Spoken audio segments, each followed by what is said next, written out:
नमस्कार दर्शकों, 31 दिसंबर की रात 12 बजे या यूं कहें नव वर्ष की पूर्व संध्या पूरी दुनिया में बड़े धूमधाम से मनाई जाती है।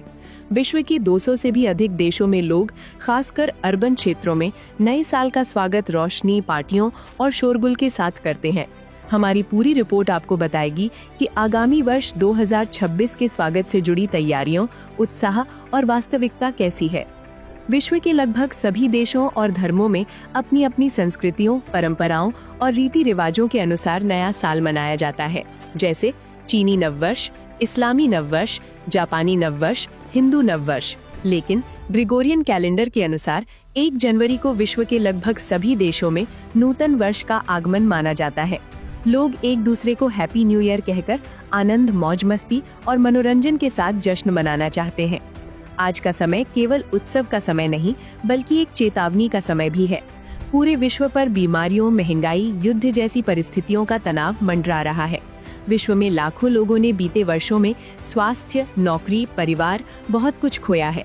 हर साल की तरह 31 दिसंबर की रात को दुनिया भर में दुखद घटनाएं भी सामने आती हैं, जैसे नशे में गाड़ी चलाने से सैकड़ों मौतें, महिलाओं के साथ अपराध, क्लब या पार्टी में ड्रग्स के साथ गिरफ्तारियां, सड़क हादसों में बड़ी संख्या में जानें चली जाती हैं। एक सर्वे के मुताबिक सिर्फ अमेरिका में 31 दिसंबर को होने वाली दुर्घटनाओं में से 62% दुर्घटनाएं शराब या नशीली पदार्थों के कारण होती है। बाहर चमक दमक है, लेकिन अंदर समाज में अंधेरा फैलता जा रहा है। हमारे पवित्र सदग्रंथ बताते हैं, इस पूरी सृष्टि की रचना परमात्मा ने शब्द शक्ति यानी वचन शक्ति से की। शब्द कभी खंडित नहीं होता, उसमें आध्यात्मिक क्षमता होती है।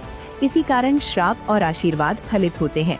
लेकिन याद रखें, किसी को शुभकामना देने से सामने वाले को लाभ होता है, परंतु हमारी आध्यात्मिक ऊर्जा कम हो जाती है। ये ऐसा है जैसे किसी और के वाहन के टायर में हवा भरने के लिए अपने ही टायर की हवा निकाल देना। पूर्ण परमात्मा कबीर जी बताते हैं, ये जीव विकारों के अधीन है। काम, क्रोध, मोह, लोभ और अहंकार, ये 5 विकार जीव को नचाते हैं, मन को भटकाते हैं और पाप करवाते हैं, जिसका फल जीव को ही भुगतना पड़ता है। सुंदर स्त्री को देखकर भोग की उमंग उठना ये मन की प्रेरणा है, पर पाप का बोझ जीव उठाता है। आज सरकार ने कड़े कानून बनाए हैं। किसी स्त्री से बलात्कार 10 वर्ष की सजा, नाबालिग से अपराध आजीवन कारावास। लेकिन 2 मिनट का आनंद पूरे जीवन का दुख बन जाता है। इसलिए मन को ज्ञान की लगाम से रोकना हितकारी है। इन विकारों से बचकर मोक्ष प्राप्त करने का एकमात्र मार्ग तत्व ज्ञान है। वर्तमान समय में पूरे विश्व में वास्तविक तत्व ज्ञान केवल जगत गुरु तत्वदर्शी संत रामपाल जी महाराज बता रहे हैं। इस नए वर्ष पर सिर्फ तारीख बदलने से जीवन नहीं बदलेगा, बदलाव होगा जब जीवन को सही दिशा मिलेगी। हम आप सभी से और पूरे विश्व के लोगों से विनम्र निवेदन करते हैं कि इस नए वर्ष 2026 में संत रामपाल जी महाराज से नाम दीक्षा ग्रहण करें और अपने जीवन की सच्ची शुरुआत करें। इस वीडियो में बस इतना ही। धन्यवाद।